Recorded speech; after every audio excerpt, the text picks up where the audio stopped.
बिस्मिल्लाहिर्रहमानिर्रहीम। अस्सलाम वालेकुम नादरीन, आप यूट्यूब चैनल देख रहे हैं। मैं इमरान खान हूँ। नादरीन, आप अंदाज़ा कीजिए कि इमरान खान जिसके नाम के ऊपर कांटा लगाया गया था पाकिस्तानी एस्टेब्लिशमेंट की जानिब से, हर तरफ आपको इमरान खान का नाम ही सुनाई देता है। कोई एक भी टॉक शो उनके बगैर मुकम्मल नहीं हो सकता, कोई एक भी टीवी चैनल उनके बगैर एक दिन नहीं गुजार सकता, एक घंटा नहीं गुजार सकता। तो हर तरफ इमरान खान साहब का ही तस्करा है। कहीं पे अपोजिशन बात करे, हुकूमत बात करे, पाकिस्तान से बाहर बात हो, जो लोग मिलते हैं, यानी अभी एक चीज़ रिपोर्ट हुई है, मैं ज़ाती तौर पे तो कंफर्म नहीं कर सकता, लेकिन चंद सहाफ़ियों ने यह दावा किया कि जब ये यूएई के हुक्मरान आए हैं शिकार खेलने के लिए, तो वहाँ पे भी जब हुकूमती लोगों के साथ उनकी मुलाकात हुई तो इमरान खान का तस्करा वहाँ पे भी हुआ।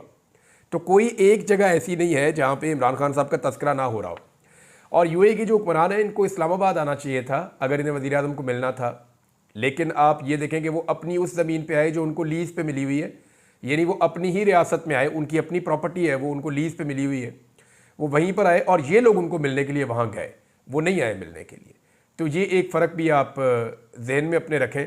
लेकिन चलें, अच्छी बात है कि कांटा जो लगाया जाता है एस्टेब्लिशमेंट की जानिब से, अवाम उसको मिटा देती है।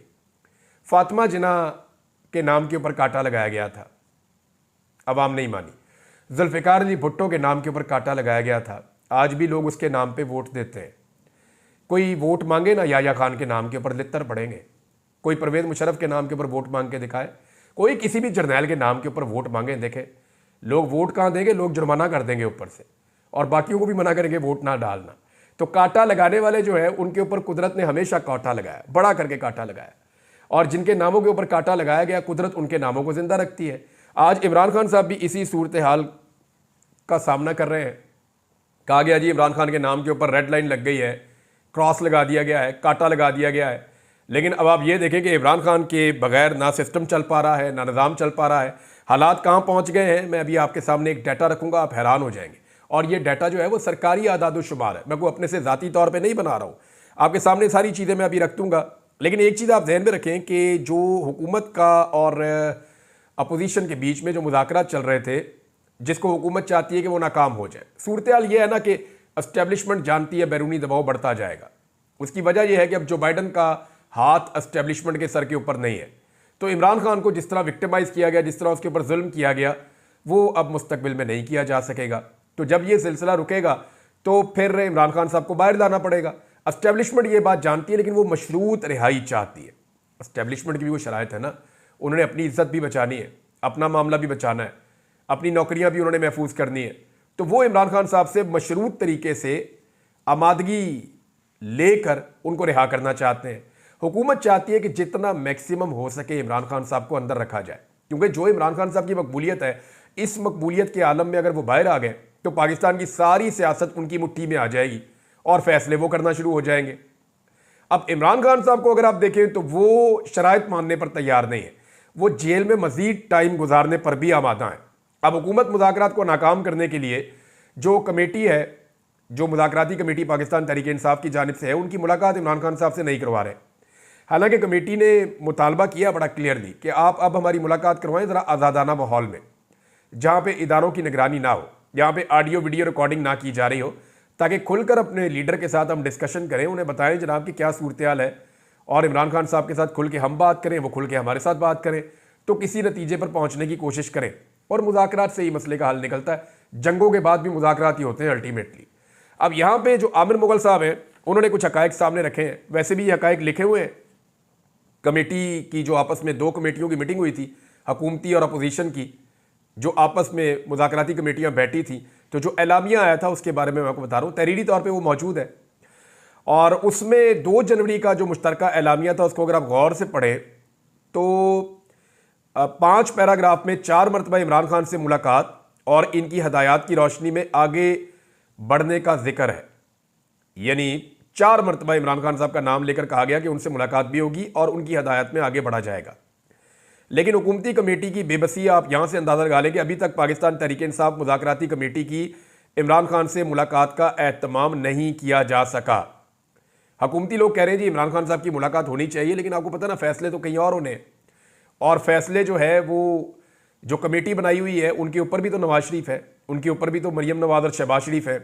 तो वो इस बात को जानते हैं कि अगर हमने इन मुज़ाकरात की कामयाबी की तरफ बढ़ना शुरू कर दिया तो हमें अपनी हुकूमत से हाथ धोना पड़ जाएगा।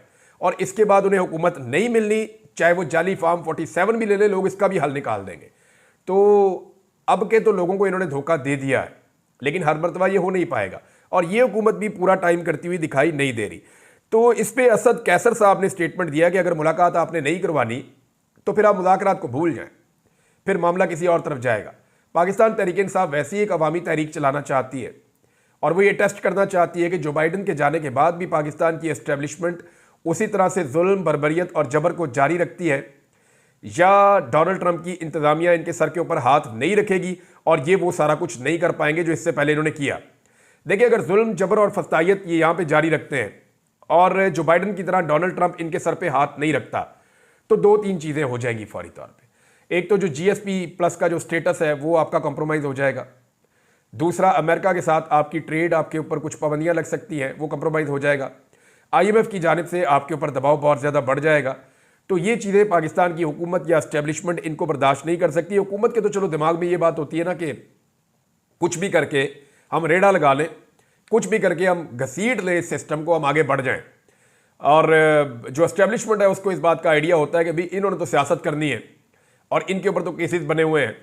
मुल्क कैसे चलेगा अगर IMF काम नहीं करेगा और मगरबी ममालिक को आप पूरी तरह नाराज़ कर लेंगे, तो आपकी एक्सपोर्ट्स भी बहुत बुरी तरह मुतासर हो जाएंगी।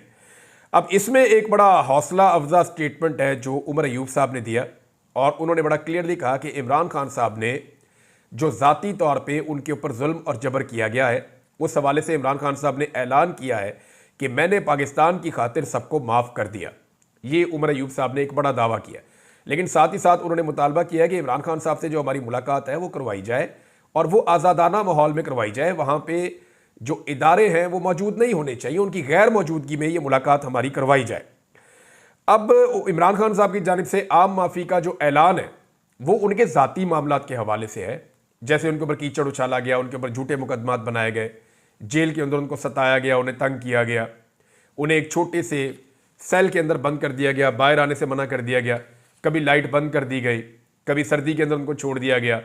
अभी भी जो उनकी बहन है उन्होंने 3 बड़ी शिकायतें की हैं। अलीमा खान साहबा ये कहती हैं कि दुश्मन जो है वो कमीना नहीं होना चाहिए। ये इमरान खान साहब कहते हैं कि आपका दुश्मन हो कोई बात नहीं, लेकिन दुश्मन कमीना नहीं होना चाहिए। तो इमरान खान साहब के जो मुखालिफिन है या दुश्मन है वो कमीनगी की हद पर उतरे हुए हैं, ये अलीमा खान साहबा ने कहा। क्योंकि 3 ऐसे मुतालबात हैं जो इमरान खान साहब बार बार कहते हैं और ये बुनियादी ज़रूरत की चीज़ें हैं, इमरान खान साहब की बात नहीं मानी जाती। नंबर 1, इमरान खान साहब का जो ज़ाती मुआलिज है उन तक इमरान खान साहब को एक्सेस नहीं दी जाती। बार बार उनकी फैमिली कोशिश करती है, उनकी जानिब से ये कहा जाता है, लेकिन ज़ाती मुआलिज को इमरान खान साहब तक रसाई नहीं दी जाती। नंबर 2, इमरान खान साहब की उनके बच्चों से बात नहीं करवाई जाती। जमाइमा ने कुछ अर्सा पहले कहा था कि उनके बच्चे डिस्टर्ब हैं इस वजह से कि उनके वालिद को बेगुनाह जेल में डाला गया। इमरान खान साहब भी अपने बच्चों से बात करना चाहते हैं, हालांकि जेल मैनुअल के अंदर इसकी इजाज़त होती है, लेकिन इमरान खान साहब को उनके बच्चों से बात नहीं करने दी जा रही। नवाज शरीफ साहब का पूरा ख़ानदान जो है, पूरा का पूरा टब्बर जेल में जाता था मिलने के लिए, बच्चों के बच्चे भी जाते थे, छोटे बच्चे, बड़े बच्चे, उनके बच्चे सारे जाते थे जेल में। लटरम पटरम उधर रौला पड़ा हुआ होता था, मियाँ साहब ने तो पूरा मेला लगाया हुआ होता था, तो मियाँ साहब की तो जेल भी घर जैसी थी। लेकिन इमरान खान साहब के बेटे हैं, उनसे उनकी बात नहीं करवाई जाती और वो कोशिश करते हैं लेकिन फिर भी बात नहीं होती। तीसरा, इमरान खान साहब अपनी किताबें मांगते हैं, उसमें भी परेशान किया जाता है। 3 ही चीज़ें जो इमरान खान साहब डिमांड करते हैं कि जनाब मेरे बच्चों से मेरी बात करवाएं, मुझे मेरी किताबें मुहैया की जाएँ।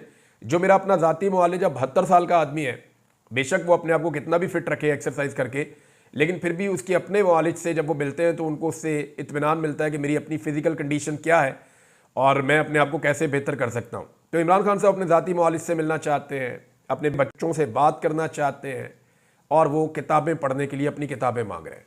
और इन तीनों चीज़ों में उनको परेशान किया जाता है, ये तीनों चीज़ें उन्हें नहीं दी जाती। तो इसलिए इमरान खान साहब कहते हैं कि दुश्मन बेशक मिल जाए लेकिन कमीना दुश्मन नहीं मिलना चाहिए।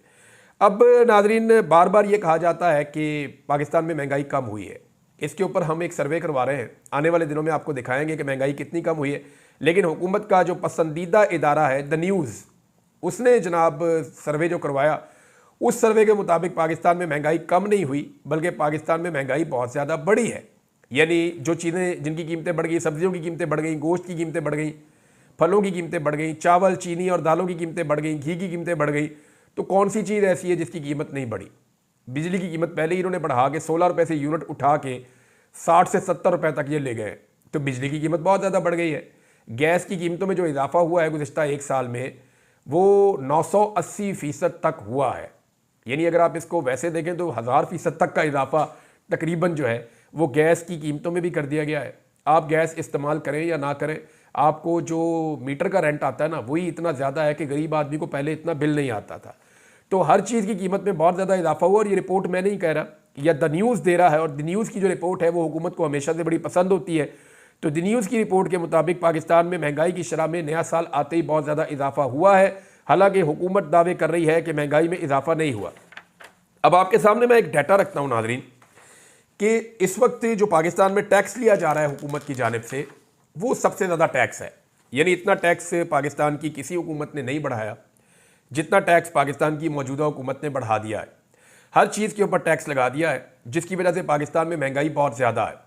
यानी लेवी टैक्स लगा दिया, और पता नहीं कौन कौन से टैक्स लगा दिए, विद होल्डिंग टैक्सेस लगा दिए, और जो टैक्सेस ऑलरेडी लगे हुए थे उनकी शरह में बहुत ज़्यादा इजाफा कर दिया। तो हर चीज़ पर पाबंदी लगाई गई, फिर टैक्सेस जो है उनको बढ़ाया गया। तो इस वक्त जो हुकूमत है वो सबसे ज़्यादा टैक्सेस आवाम से वसूल कर रही है, लेकिन इसके बावजूद टारगेट पूरा नहीं हो रहा। टारगेट इसलिए पूरा नहीं हो रहा कि अवाम ने अपनी एक्टिविटी रोक दी है। जितनी ज़्यादा इकोनॉमिक एक्टिविटी होती है उतना ज़्यादा हुकूमत को टैक्स मिलता है। मिसाल के तौर पे अगर आपके पास 100 रुपये का एक नोट है और इस नोट को आप सर्कुलेट कर रहे हैं मार्केट में, तो ये जितनी दफ़ा मार्केट का चक्कर लगाएगा उतनी दफ़ा टैक्स का पैसा हुकूमत को मिलेगा। लेकिन अगर इसकी सर्कुलेशन स्लो हो जाती है, यानी पहले 100 का एक नोट जो है वो एक दिन में 20 चक्कर लगाता था और अब वो 10 चक्कर लगा रहा है, तो जब अगर 17 रुपये फ़र्ज़ करें आप, अगर वो 17 रुपये का एक सेल टैक्स है, तो जब वो 10 चक्कर लगाता है तो 17 को आप 10 से ज़रब दे दें तो 170 रुपये बनते हैं। लेकिन अगर वो 20 चक्कर लगाता है तो ये 340 रुपये बनते हैं। तो इस तरीके से 100 का नोट जो है वो उतना पैसा नहीं कमा रहा, या 5000 का नोट जो है वो उतना पैसा नहीं कमा रहा। पाकिस्तान में इकोनॉमिक एक्टिविटी बहुत ज़्यादा डाउन हुई है, और उसकी वजह से ये वजह ये है कि लोग अब एतबार ही नहीं करते, लोग पैसा निकालते ही नहीं है, लोग पाकिस्तान में पैसा लगाने नहीं चाहते। तो टैक्स ये सबसे ज़्यादा ले रहे हैं, महंगाई इन्होंने सबसे ज़्यादा कर दी है। द न्यूज़ की रिपोर्ट भी आपको ये बता रही है, और पाकिस्तान की तारीख का सबसे ज़्यादा कर्जा भी यही ले रहे हैं। मिसाल के तौर पे मैं आपके सामने को डाटा रखता हूँ, और ये डाटा पढ़ने के बाद आपके रोंगटे खड़े हो जाएंगे कि कैसे इन्होंने पाकिस्तान की मईशत को तबाह किया है। 70,000 रुपये से ज़ायद का कर्जा हो गया पाकिस्तान की तारीख में, कभी ऐसा नहीं हुआ। यानी पाकिस्तान की जो पूरी 77 साल तारीख है उसके अंदर जो कर्जा लिया गया वो इतना कर्जा नहीं था जितना कर्जा अब ले लिया गया गुज़िश्ता 2-2.5 साल के अंदर। यानी रफ्तार इतनी ज़्यादा है। तो ऐसे नहीं कहते शहबाज स्पीड, इसकी कर्जे लेने की स्पीड भी सबसे ज़्यादा है। यानी सबसे ज़्यादा टैक्स ले रहे हैं, सबसे ज़्यादा महंगाई कर रहे हैं, सबसे ज़्यादा कर्जा भी ले रहे हैं, सबसे ज़्यादा तरक्याती मनसूबे भी बंद किए। खैबर पख्तूनख्वा के 90 बड़े मनसूबे बंद कर दिए इन्होंने, और बहुत सारी जगहों पे बहुत सारे मनसूबे, तालीमी मनसूबे बंद किए, हेल्थ के मनसूबे बंद किए, एनर्जी के मनसूबे बंद किए, इंफ्रास्ट्रक्चर के मनसूबे बंद किए। ये वो सारे मनसूबे हैं जो इमरान खान साहब के दौर के अंदर चल रहे थे। नंबर 1 सबसे ज़्यादा टैक्स लिया, नंबर 2 सबसे ज़्यादा महंगाई की, नंबर 3 सबसे ज़्यादा कर्जा भी लिया। इतना पैसा इकट्ठा करने के बावजूद तरक्याती मनसूबे भी बंद कर दिए। तो पैसा जा कहाँ रहा है? क्या इस सवाल का कोई जवाब देगा? ज़र मुबादला के ज़खायर भी नहीं बढ़ रहे, या तो पैसा वहाँ जमा हो रहा हो कि जनाब पाकिस्तान के ज़र मुबादला के ज़खायर बहुत ज़्यादा बढ़ रहे हैं। अभी जितने इमरान खान साहब छोड़ कर गए थे आज से 2.5 साल पहले, उसके करीब भी ये नहीं पहुंचे। 2.25 साल हो गए। इमरान खान साहब जितने ज़र मुबादला के ज़खायर छोड़ के गए थे, ये हुकूमत उसके करीब भी नहीं फटकी। तो ये सारा पैसा जा कहाँ रहा है, इसका जवाब कोई नहीं दे रहा। इदारे भी ये बेच रहे हैं, पाकिस्तान के सोने और तांबे के ज़खायर भी ये ओने पोने बेच रहे हैं। तो जब इतना सारा पैसा पूरी दुनिया से ये इकट्ठा करने का कह रहे हैं, इतना सारा कर्जा इन्होंने ले लिया, तो ये कर्जा और ये पैसा ये जा कहाँ रहा है, इसके बारे में कोई इंफॉर्मेशन नहीं मिल रही। अब इसमें जो है वो अद्वियात की कीमतें गुज़िश्ता 1 साल में कुछ 200% से ज़्यादा बढ़ गई हैं पाकिस्तान में। बेरोज़गारी पाकिस्तान में बढ़ गई है, नौजवान जो है मुल्क छोड़ छोड़ कर जा रहे हैं। इवन जो इंसानी स्मगलर हैं वो इससे फ़ायदा उठा रहे हैं, पाकिस्तानी नौजवानों से पैसा लेकर वो कश्तियों में बैठा बैठा के यूरोप पहुँचाने की कोशिश कर रहे हैं। पिछले दिनों जो हादसा हुआ यूनान के करीब, उसमें आपने देखा कितने पाकिस्तानी जो है वो जाँ बहक हो गए। तो ये सिर्फ मायूसी है। नौजवान कहते हैं निकलो इस मुल्क से, जान को खतरे में डालना पड़े कोई बात नहीं, अगर जान जाती है जाए, लेकिन यहां से निकलो, क्योंकि यहां पे कोई मुस्तकबिल नहीं है। उसकी वजह यह है कि यहां हुकूमत कोई पॉलिसी नहीं दे रही, हुकूमत किसी किस्म की तरक्की नहीं कर रही, और हुकूमत सिर्फ 2 नंबरियां कर रही है, यानी टिप टॉप कपड़े पहन के मीडिया पे आके शो करते हैं जनाब पाकिस्तान बहुत अच्छा चल रहा है। तो आपके कहने से तो पाकिस्तान अच्छा नहीं चल रहा। एक शोबा ऐसा था जिसमें पाकिस्तान तरक्की कर रहा था परवेज मुशर्रफ के दौर से, और ग्रेजुअली पाकिस्तान ऊपर जा रहा था। अगर कोई हुकूमत कोई रोल प्ले ना भी करती, तब भी जो आईटी का शोबा था उसमें पाकिस्तानी नौजवान मिलकर इतनी तेजी से आगे जा रहे थे कि उसके अंदर अरबों डॉलर पाकिस्तान में आ सकते थे। अब वहां पे भी यानी इतना बड़ा नुकसान, सैकड़ों अरब का नुकसान कर दिया पाकिस्तान का इस हुकूमत ने, सिर्फ अपनी जिद पूरी करने के लिए कि जनाब हमारे ऊपर तनकीद होती है तो हम इंटरनेट ही बंद कर देंगे, हम सोशल मीडिया ही बंद कर देंगे, हम वीपीएन ही बंद कर देंगे। ये इन्होंने गंद मारा और उसके नतीजे में 1.62 अरब डॉलर्स पाकिस्तान के डूब गए। ये पैसा पाकिस्तान में आना था, लेकिन ये पैसा पाकिस्तान में नहीं आया, और पाकिस्तान में ना आने की वजह हुकूमत की गलत पॉलिसी, डेटाई, बेशर्मी और नाअहली है, नालायकी है, और ये नालायकी अभी भी जारी है। अब इस वक्त एक नई चीज़ आई है नाज़रीन मेरे सामने, मैं आपके साथ शेयर कर दूं कि आईएसपीआर को हर साल 1.6 अरब रुपया दिया जाएगा, जबकि अभी 2 अरब रुपए की ग्रांट उनकी मंजूर की जा रही है। वजह क्या है जी? जाली खबरों से लड़ना आईएसपीआर ने। ये काम तो मुफ्त होता था। आईएसपीआर के जो मेरे दोस्त हैं, जो वहाँ पे डीजी साहब हैं, वो ज़रा अपने ज़हन पे जोर दें ना, उनके आने से पहले ये काम मुफ्त नहीं होता था। क्या पाकिस्तानी दुनिया भर में जो पाकिस्तान के खिलाफ प्रोपेगेंडा होता था उसका खुद जवाब नहीं देते थे? क्या पाकिस्तानी डट कर मुकाबला नहीं करते थे पूरी दुनिया के सोशल मीडिया का या मीडिया का या वहाँ पे चलने वाले प्रोपेगेंडा का? तो ये अरबों रुपया तो नहीं लगाना पड़ता था आपको, ये तो पाकिस्तानी खुद खड़े होकर करते थे। लेकिन फिर क्या हुआ कि पाकिस्तानी अब ये काम नहीं कर रहे, आपको पैसा खर्च करना पड़ रहा है। आप पैसा खर्च करके देख लें, ये नहीं होगा। अगर पैसे के साथ ये होता तो बहुत पैसा था जो बाइडन के पास, जो बाइडन के पास बेशुमार पैसा था, वो अमेरिकी सदर था। लेकिन मीडिया सारा का सारा सोशल मीडिया खड़ा हो गया डोनाल्ड ट्रंप के साथ, हालांकि वहां इतना पैसा भी इन्वॉल्व नहीं था। तो सोशल मीडिया एक्चुअली वहां खड़ा होता है जहां लॉजिक होती है। लोग जिस तरफ जाना चाहते हैं उसी तरफ जाते हैं। जितना मर्जी आप पैसा लगाएं, ये हो नहीं पाएगा। आपको पाकिस्तानियों की सपोर्ट चाहिए होगी, और उसके लिए आपको पाकिस्तानियों की साइड पर आकर खड़ा होना पड़ेगा। जब से पाकिस्तान की मिलिट्री एस्टेब्लिशमेंट ने चोरों और डाकुओं का साथ दिया, जब से पाकिस्तान की मिलिट्री एस्टेब्लिशमेंट ने सियासत के अंदर मुदाखलत करते हुए एक हुकूमत को बाहर निकाल के दूसरी हुकूमत को लाकर बिठाया, हालांकि ये काम मिलिट्री एस्टेब्लिशमेंट 70 साल से कर रही है, लेकिन इस मरतबा जिस आदमी के खिलाफ ये काम किया गया वो पत्थर का बना हुआ आदमी है, वो बहुत मजबूत आदमी है, वो डट कर खड़ा हो गया, कौम उसके साथ खड़ी हो गई।